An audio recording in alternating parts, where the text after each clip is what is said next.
room was full of lights, cameras, and cold hearts. Jonathan Roumie sat alone at the panel table, his dark suit jacket buttoned up to the throat, a silver cross hanging from his neck, and trembling fingers resting beneath a folded sheet of paper. It was the only thing he brought with him that day. No phone, no notepad, no talking points, just that one piece of paper creased at the edges, smudged in the corners, and sealed with grief. On the opposite side of the table, Tucker Carlson adjusted his earpiece and chuckled. The cameras weren't live yet, but that didn't matter. He performed even when no one was watching. "So what are we doing, a memorial or a meltdown?" he said, flipping through his notes. We were here to talk about national security, not eulogize a radical." Jonathan didn't look up. He didn't have to. The words sliced deeper than they sounded. The floor director gave the cue. "Live in 3, 2, 1. The intro rolled. Music, graphics. Then came the host's polished voice. "Tonight, tensions rise over the tragic and sudden death of Turning Point USA's Charlie Kirk. The political world is divided. Some call him a fighter for free speech, others a provocateur. With us tonight, Tucker Carlson and Jonathan Roumie." Cameras panned to both of them. Tucker grinned as if he'd already won the argument. Jonathan still hadn't moved. The host turned toward Carlson first. "Tucker, before we dive in, any thoughts on Kirk's passing?" He didn't hesitate. "Look, it's sad when anyone dies." "Sure, but let's not romanticize the guy. Charlie Kirk made a living off of division. He played with fire for years. Now people are shocked he got burned. Somewhere off screen, a gasp, maybe a crew member, maybe a producer." Even the host blinked hard, unsure of whether to cut to commercial. Jonathan finally looked up, but he didn't speak yet. Instead, he reached for the paper, slowly, purposefully, like it was sacred. The camera zoomed in just enough to catch his fingertips trembling. "This," he said softly, his voice imbued with a quiet power, "is the last message Charlie sent me before he died." Carlson leaned back in his chair with that same condescending grin. Jonathan's hands tightened. "You want to sit here and smear a man who's 6 feet underground while his phone still sits on his nightstand?" Jonathan asked, his voice gaining a controlled intensity. "Fine, but when I read this, Tucker, I want you to remember something.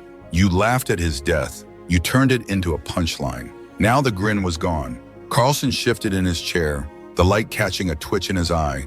Jonathan unfolded the paper and the nation held its breath. Jonathan unfolded the letter like it was alive. No theatricality, no tears, just reverence. He didn't look at Carlson. He didn't need to. The studio had gone cold. You could feel it through the screen. "I wasn't supposed to read this," Jonathan said, his gaze fixed on the paper. "Charlie didn't write it for the cameras or for politics or even for me to repeat. But after what I just heard, I'm not going to let his final words be buried under smugness and slander." He looked down. The audience leaned in, and then he read, "Caroline, if anything ever happens to me, know this. I don't regret a damn thing. We fought for kids who were silenced, for churches that were burned, and for people who couldn't say what they believed without losing their jobs. If they ever tried to spin this, you make them hear the truth, even if it cost you everything." His voice cracked just once, but he didn't stop. He folded the letter, set it on the table, and finally looked up. Carlson was quiet now, fidgeting, but Jonathan didn't let him speak. "You sat there and laughed," Jonathan said, his voice now a low, resonant rumble. "You mocked a man whose mother hasn't buried him yet. You smirked while I held on to the only words he left me." The camera cut to Carlson, sweat now forming on his brow. Jonathan kept going. "I don't care what your resume says. I don't care how many networks still call you. You don't speak for the people who knew him. You don't speak for the young conservative who just lost a brother. You don't speak for me." The audience online was erupting. Comments flooded in. "He's speaking for all of us right now. This is what courage looks like." Carlson should leave the studio, but Jonathan wasn't finished. "You want to know what Charlie told me 2 weeks before he died in a hotel room after a college event in Nevada?" he asked. Carlson said nothing. "He told me he wasn't scared of dying.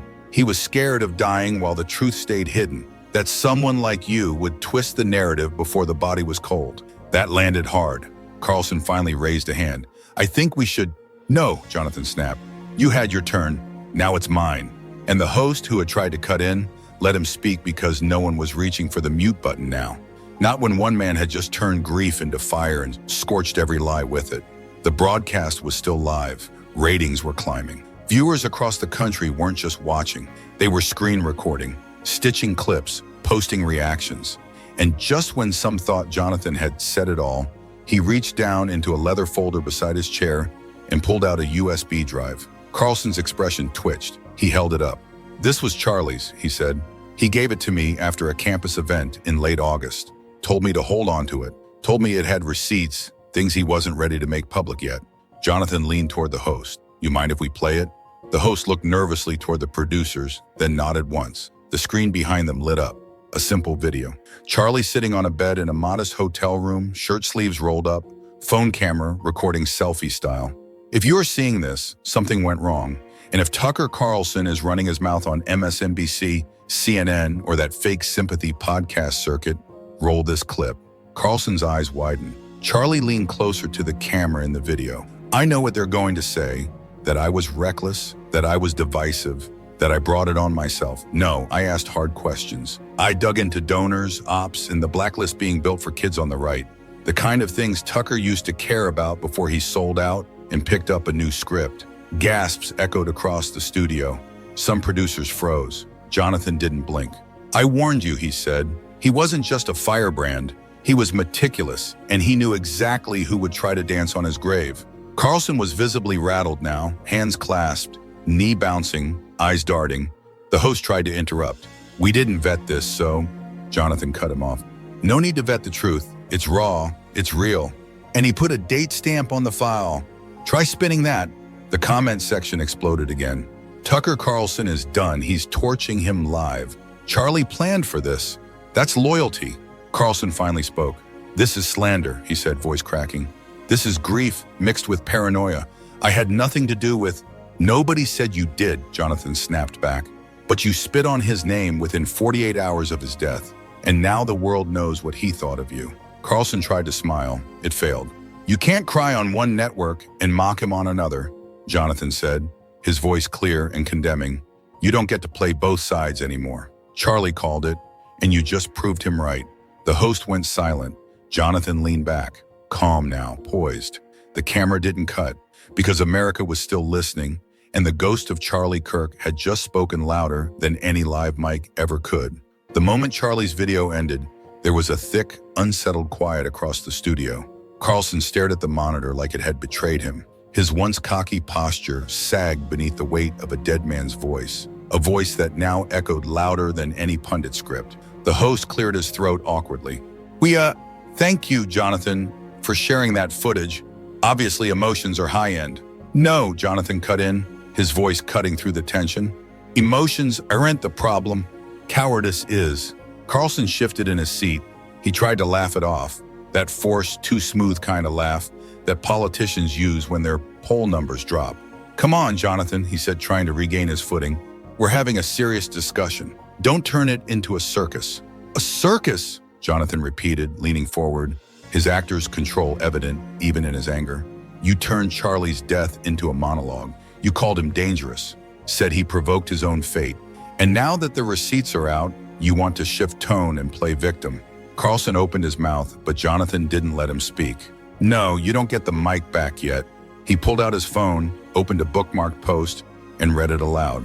"The world's a little less toxic without Charlie Kirk shouting conspiracies. Tucker Carlson, 5 hours after the news of Charlie's death broke." The audience went silent again.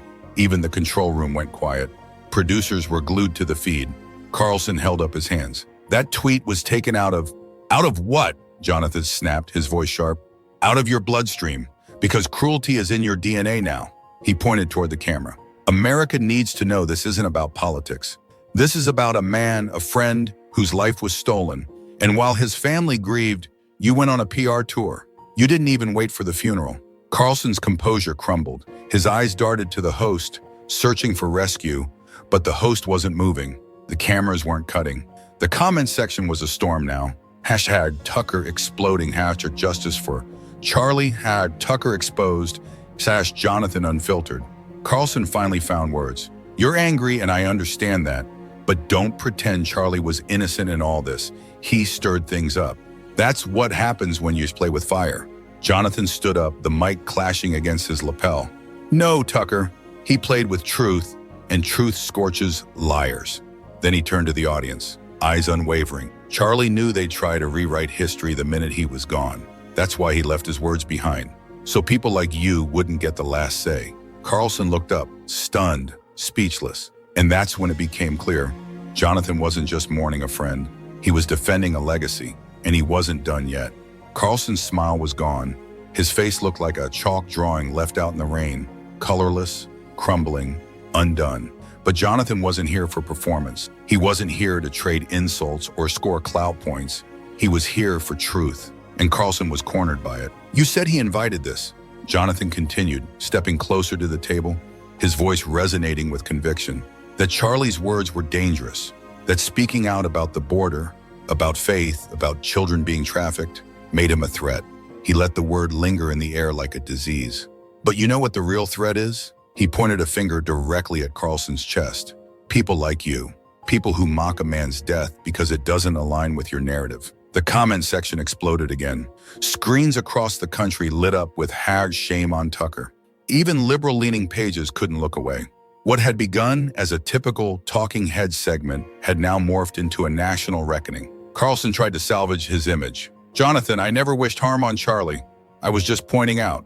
Jonathan didn't let him finish. You were pointing fingers. That's all you do. Point, lecture, deflect, while the rest of us bury our friends and pray it wasn't our turn. Jonathan turned toward the camera again, his voice trembling now, not with weakness, but with depth that only a seasoned actor could convey without artifice. I was with Charlie 3 days before he died. You know what he told me? His jaw tightened, trying to steady the tears. He said, "They're going to come for me next. They want silence, and I talk too loud." Carlson looked away. The audience didn't. I told him he was paranoid, Jonathan added, his voice cracking. Turns out he was right. The studio air turned electric. The host sat frozen. No commercial break, no redirect, just America watching and choosing a side. Carlson's next words came slow, heavy. I didn't know he felt that way. Jonathan's eyes flashed. Because you never cared to ask. Then he pulled out a printout. One final piece. This, he said, holding it up, is the police timeline, the text, the exact moment Charlie told me who was following him. And guess what name showed up? He paused. T. Robinson. Gasps echoed. The host jolted upright. Carlson's mouth dropped, and Jonathan, his voice flat and cold, said, "Don't you dare pretend you were blindsided." And with that, the whole story changed. What started as a fight on a panel was now a national demand for answers. The studio didn't move. For 3, maybe 4 seconds. There was absolute silence. Not the kind you hear during a power outage, the kind that chokes a room. You could hear the rustle of a page in the back row. Even the control booth froze. They didn't cut to break. No graphics, no music, just Jonathan Roumie holding up a timeline, and T. Robinson's name circled in red. Tucker Carlson leaned forward like he hadn't heard him right. T. Robinson? He stammered. Jonathan didn't blink. Yes, Tyler Robinson. Same man who appeared in leaked comms between DHS and private contractors. Same man who was reportedly seen following Charlie 3 times in his final week. Carlson sat back, breath caught in his throat. This isn't a conspiracy theory, Tucker, Jonathan continued, louder now. It's a cover-up, and you helped shield it with your smug little tweet. You mocked his death to score likes, while the rest of us were reading threats, watching our backs, and identifying names. The host finally regained enough nerve to speak. Jonathan, these are major accusations. I know exactly what I'm saying, he cut in. I've sat on this for weeks because Charlie made me promise not to go public unless something happened. He didn't trust the media. He didn't trust you. And guess what? He was right. He tapped the file again. In that timeline, 48 hours before his death, Charlie told me he had finally linked Tyler Robinson to a fake security contractor used at 2 previous conservative events where speakers were threatened. He thought he could prove it. He thought he had one more interview to survive. And then his voice caught. Then he didn't come home. Carlson looked shaken. The camera caught his hands trembling, rubbing the sides of his pants. He wasn't the smug pundit anymore. He was just a man who realized he'd played with fire and mocked the ashes. Jonathan stepped forward again. You called him delusional, a grifter, a clown. But let me ask you this. If Charlie had been a CNN anchor or an MSNBC darling, would you have laughed at his funeral? Would you have posted memes while his family wept? Carlson didn't answer. He couldn't because he knew what the answer was. and so did the millions watching. Jonathan turned to the camera one last time in that segment and said, his voice resonating with his unique blend of conviction and gravitas, "If you still think this is about politics, you're part of the problem. This is about truth, and the truth just named a man America was never supposed to hear about." Within an hour, Jonathan's explosive revelation had gone viral. Path to Justice for Charlie trended at #1 on X. Independent podcasts scrambled to break it down. Reddit threads lit up with screenshots of the timeline, and newsrooms that had ignored Charlie for years suddenly scrambled for a quote. But none of it compared to what dropped at 9:12 p.m. Someone, no one knew who, uploaded a clip of Charlie Kirk recorded just 3 days before his death, and it hit like an earthquake. He was seated in a nondescript hotel room wearing a black hoodie and speaking straight to the camera. His face was tired but focused. "If you're watching this," Charlie said, "it means I didn't make it to Friday. And if that's true, there's something you need to know, a name. Tyler Robinson. That's who I was tracking. That's who was in the crowd in Kansas City, in Vegas, and twice in DP. He wasn't alone, but he was the one I was closest to exposing." The video paused just for a second before he leaned in. "I don't want to be a martyr. I want to win. I want to live. But if I'm gone, you know what to do." The internet lost its mind. Jonathan reposted the clip within minutes. His caption, "You laughed at him. You silenced him. You let it happen. Now listen to him." Tucker Carlson, who had once been the smirking voice of reason for Fox News panels, had vanished from social media. One former FBI agent tweeted, "If this is real, everything changes." By midnight, lawmakers on Cap Hill were issuing urgent inquiries into DHS security contractors and their potential links to off-book surveillance. But the most powerful moment didn't come from a politician. It came from Jonathan himself, standing outside the Capitol, speaking into a cluster of microphones. His voice was steady, but his hands trembled. "Charlie's gone because he didn't stop asking questions. Now it's our turn." Tucker Carlson mocked him. Others ignored him, but I won't. Not today, not ever. He held up Charlie's notebook, battered, yellow, and real. "I will read every page and I will say every name." The crowd behind him was silent, and then someone shouted, "We've got your back." By sunrise, America wasn't just watching, it was waiting. C-SPAN announced a surprise update. Jonathan Roumie would address the Oversight Committee in an emergency hearing on internal government surveillance and whistleblower protections. But everyone knew what it was really about: the rot, the silence, the death. At exactly 10:01 a.m., Jonathan walked into the chamber. He wore a dark navy jacket, his iconic cross necklace glinting under the lights. No script, no handlers, just a manila folder clutched in his left hand and Charlie's notebook in his right. The room filled with representatives, media, and staffers went dead silent. Across from him sat a line of stone-faced officials, intelligence veterans, DHS liaison. One man from a private firm in Virginia no one could place except Jonathan, who glanced at him once and then back at his notes. "Chairman Mr. Roumie, you have 5 minutes. Jonathan stepped up, opened the folder, and laid one sheet down on the desk. He didn't look up yet. 3 weeks ago, Charlie Kirk told me he was being followed. He gave me this notebook, and then he told me, if I don't make it to September, don't trust anyone who tells you it was natural." Murmurs echoed across the chamber. Jonathan raised his voice. On page 47, he wrote this name 4 times, Tyler Robinson. He believed Tyler was the middleman between a public agency and a private enforcer network. And now Charlie is dead. He paused, letting the name linger in the air. Across the room, a low cough, a chair shifted. "I am submitting this document into the record." Gasps. The DHS rep flinched. The man from Virginia leaned forward just slightly, too quickly.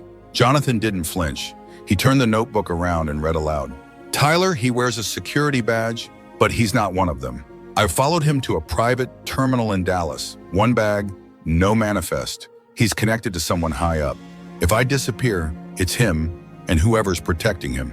Silence. Chilling, suffocating silence. "Mr. Chairman," Jonathan said, his voice suddenly firm, "you will investigate this, or the people watching will." The chairman hesitated but nodded. The man from Virginia stood to leave. But before he could take a step, a young staffer handed Jonathan a new folder marked DOJ Internal. He opened it, smiled faintly, and whispered into the mic. "Funny, Tyler's name is here too.